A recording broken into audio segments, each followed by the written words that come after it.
Hello friends, welcome to my YouTube channel learning hubs. तो friends, आज है 25 जून और 25 जून से करंट अफेयर्स के जितने भी क्वेश्चंस बनते थे सारे इस वीडियो में कवर करेंगे और उस क्वेश्चन से रिलेटेड आपको एक्स्ट्रा फैक्ट भी बताएंगे। सारे क्वेश्चन इंपॉर्टेंट है, इसलिए वीडियो को पूरा देखिएगा। अच्छा लगे तो लाइक करना, साथ ही पहली बार विजिट कर रहे हो चैनल पे तो जरूर सब्सक्राइब करना, बेल आइकन को भी प्रेस करना ताकि नोटिफिकेशन सबसे पहले आप तक पहुँचे। तो चलिए आज का करंट अफेयर शुरू करते हैं।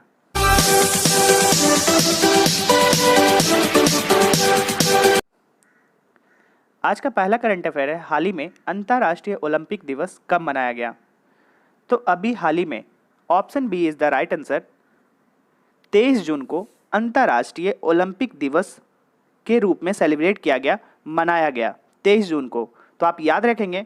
बात करें अब हम लोग अंतर्राष्ट्रीय ओलंपिक दिवस की, इसके बारे में अगर बात करें तो यह मनाया क्यों जाता है? तो दुनिया भर में खेलों को बढ़ावा देने और हमारे जीवन में खेल के महत्व के बारे में लोगों के बीच जागरूकता फैलाने के लिए, बढ़ावा देने के लिए प्रत्येक वर्ष यानी कि हर एक साल 23 जून को अंतर्राष्ट्रीय ओलंपिक दिवस के रूप में सेलिब्रेट किया जाता है, मनाया जाता है। अब बात करें हम लोग अंतर्राष्ट्रीय ओलंपिक समिति की, प्रेजेंट टाइम में अध्यक्ष कौन है? तो थॉमस बाख, इनका नाम याद रखेंगे क्योंकि अंतर्राष्ट्रीय ओलंपिक के बारे में हम लोग पढ़ रहे हैं और इसके अध्यक्ष के रूप में अभी हैं थॉमस बाख, इनका नाम याद रखेंगे। नेक्स्ट क्वेश्चन है क्वेश्चन नंबर 2। हाल ही में गीता पासी को किस देश में, यहाँ पे होगा अमेरिका, ठीक है, ये गलत टाइप हो गया है, अमेरिका का राजदूत नियुक्त किया गया है। तो अभी गीता पासी, नाम याद रखेंगे, गीता पासी को अमेरिका में नियुक्त किया गया है। ये है इथोपिया के, option B is the right answer. बात आई है इथोपिया के हैं गीता पासी, तो इथोपिया के बारे में आपको बता दें तो इथोपिया की राजधानी है आदिस अबाबा। और इथोपिया के राष्ट्रपति कौन है? तो इथोपिया के राष्ट्रपति हैं सहले वर्क ज़ौदे। और प्रेजेंट टाइम में इथोपिया के प्रधानमंत्री कौन है?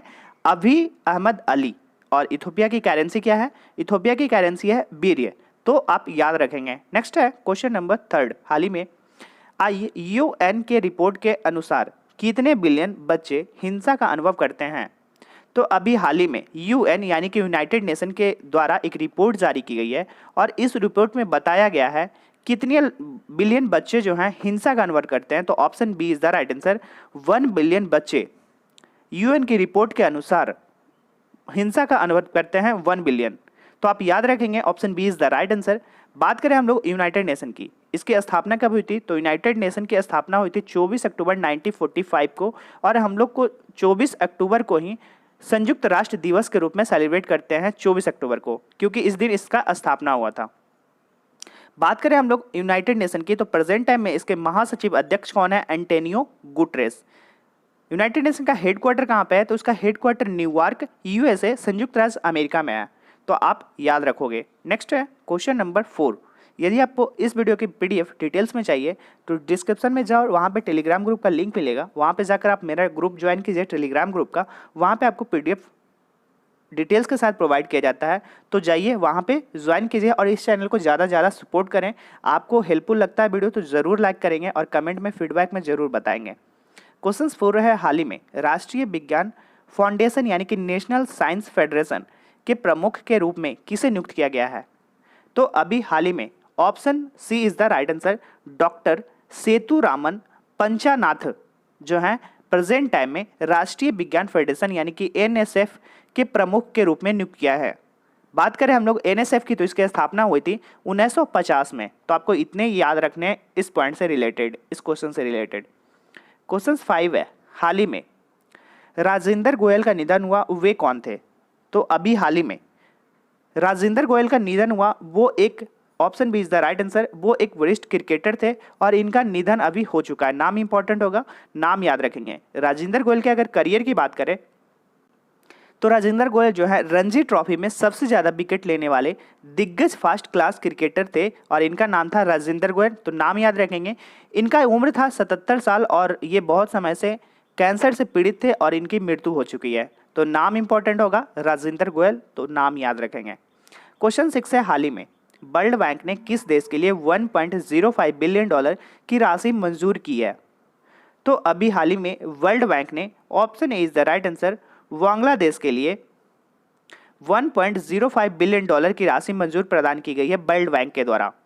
अब बात करें हम लोग, यह राशि दी गई है बांग्लादेश की, तो बांग्लादेश के बारे में जान लें तो बांग्लादेश की राजधानी होगी ढाका और यहाँ की करेंसी है टका। बांग्लादेश के प्रधानमंत्री की बात करें तो यहाँ पे प्राइम मिनिस्टर है शेख हसीना, तो आप याद रखेंगे। और यह राशि दी गई है वर्ल्ड बैंक के द्वारा। तो वर्ल्ड बैंक की स्थापना कब हुई थी? जुलाई 1944 में वर्ल्ड बैंक की स्थापना हुआ था और इसका हेडक्वार्टर कहाँ पे है? वाशिंगटन डीसी में इसका हेडक्वार्टर है, तो आप याद रखेंगे। नेक्स्ट है क्वेश्चन नंबर 7। हाल ही में योग के अभ्यास को बढ़ावा देने के लिए किस अभिनेत्री को आयुष मंत्रालय में शामिल किया गया है?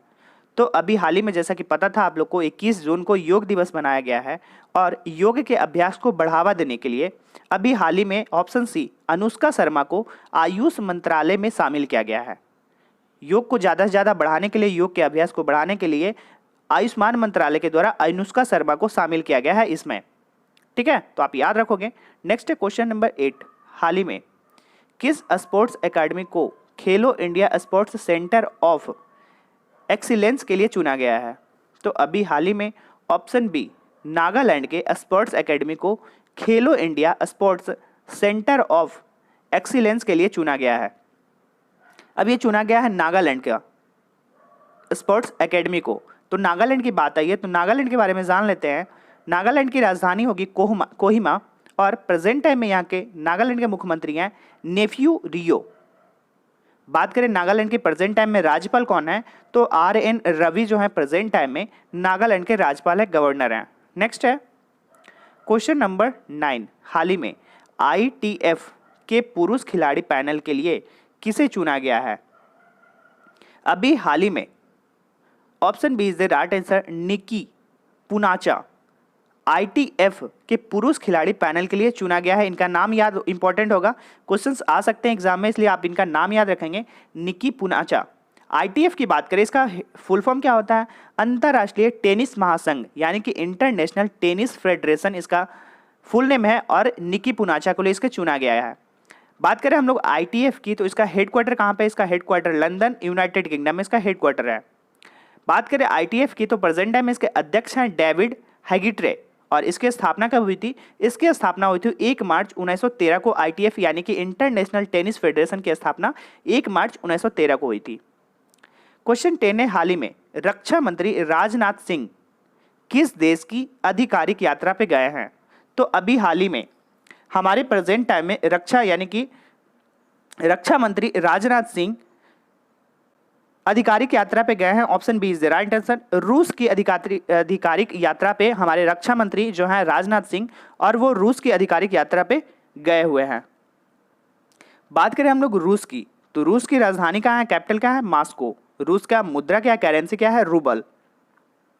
रूस के प्रेजेंट टाइम में राष्ट्रपति हैं व्लादिमीर पुतिन। रूस के प्रेजेंट टाइम में प्रधानमंत्री कौन है? दिमित्र मेदवेदेव प्रेजेंट टाइम में रूस के प्रधानमंत्री हैं। नेक्स्ट है, आई होप क्लियर हो रहा होगा।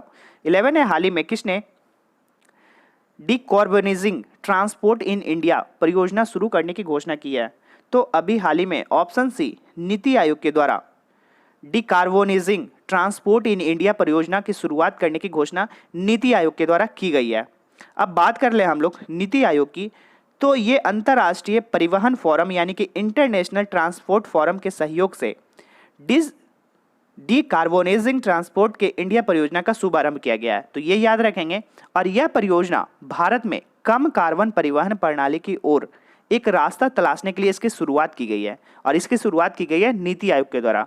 बात करें हम लोग नीति आयोग की तो नीति आयोग के मुख्य कार्यकारी अधिकारी हैं प्रेजेंट टाइम में अमिताभ कांत। तो ये आप याद रखेंगे। और इसके हेड कौन होते हैं? तो इसके हेड होते हैं हमारे प्रधानमंत्री जो फिलहाल अभी हैं नरेंद्र मोदी जी, इनके हेड हैं अध्यक्ष के रूप में। ठीक है, नीति आयोग के बारे में बात कर लें तो इतना इंपॉर्टेंट है, आप याद रखेंगे। क्वेश्चन 12 है, हाल ही में किसने प्रवासी श्रमिकों को उसकी भाषा में रोजगार के अवसर प्रदान करने के लिए पैनल का गठन किया है? अभी हाल ही में ऑप्शन बी नीति आयोग के द्वारा जो प्रवासी बाहर से अपने स्टेट आ चुके हैं और उसको उसकी भाषा में उनकी भाषा में रोजगार के अवसर प्रदान करने के लिए नीति आयोग के द्वारा एक पैनल की गठन की गई है। तो आप याद रखेंगे। क्वेश्चन 13 है, हाल ही में हुंडई मोटर इंडिया ने डिजिटल रूप से मोटर खरीदने के लिए किस बैंक के साथ समझौता किया है? तो अभी कोरोना वायरस के कारण आप लोग को पता होगा कि बहुत सारे काम जो है डिजिटल रूप से होने लगे हैं, और इस डिजिटलीकरण के तौर में हुंडई मोटर इंडिया ने डिजिटल रूप से मोटर खरीदने के लिए अभी HDFC बैंक के साथ समझौता किया है। तो इसका राइट आंसर होगा option C is the right answer. अब बात करेंगे हम लोग, यह समझौता HDFC के साथ की गई है। तो HDFC की बात करें तो इसकी स्थापना अगस्त 1994 में इसकी स्थापना हुई थी HDFC की। HDFC का हेडक्वार्टर कहाँ पे है? तो इसका हेडक्वार्टर है मुंबई महाराष्ट्र में, इसका हेडक्वार्टर होगा। और प्रेजेंट टाइम में HDFC के CEO कौन है? आदित्य पुरी। तो ये आप इतने नाम याद रखेंगे।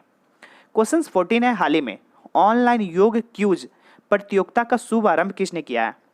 तो अभी हाल ही में ऑप्शन बी, जो हमारे प्रेजेंट टाइम में MHRD मिनिस्टर है रमेश पोखरियाल निशंक, इनके द्वारा ऑनलाइन योग क्यूज प्रतियोगिता का शुभारंभ किया है। तो नाम इंपॉर्टेंट होगा, Ramesh Pokhriyal Nishank, option B is the right answer. Question 15 है, हाल ही में किस देश ने कोविड प्रक्रिया का समर्थन करने के लिए भारत के साथ 200 मिलियन यूरो का समझौता किया है? तो अभी हाल ही में option C is the right answer. Covid प्रतिक्रिया का समर्थन करने के लिए फ्रांस ने भारत के साथ 200 मिलियन यूरो का समझौता किया है।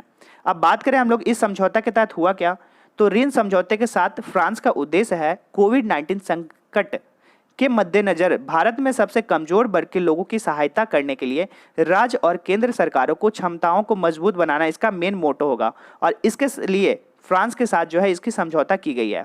बात करेंगे हम लोग फ्रांस की, तो फ्रांस की राजधानी यानी कि कैपिटल है इसका पेरिस, और यहाँ की करेंसी है यूरो। बात करें हम लोग फ्रांस के प्रेजेंट टाइम में राष्ट्रपति कौन है, तो इमैनुएल मैक्रो प्रेजेंट टाइम में फ्रांस के राष्ट्रपति हैं। तो आप ये याद रखेंगे। तो ये था मेरा आज का करंट अफेयर्स। आई होप आपको ये वीडियो अच्छा लगा होगा, आपके लिए हेल्पफुल लगा होगा, तो जरूर लाइक करेंगे, ज़्यादा से ज़्यादा कमेंट करेंगे, ज़्यादा से ज़्यादा अपने फ्रेंड तक ये वीडियो को पहुंचाएंगे, क्योंकि आपको सपोर्ट की ज़रूरत है इस चैनल को। तो ज़्यादा से ज़्यादा सपोर्ट करें। मिलते हैं नेक्स्ट वीडियो में, तब तक के लिए जय हिंद।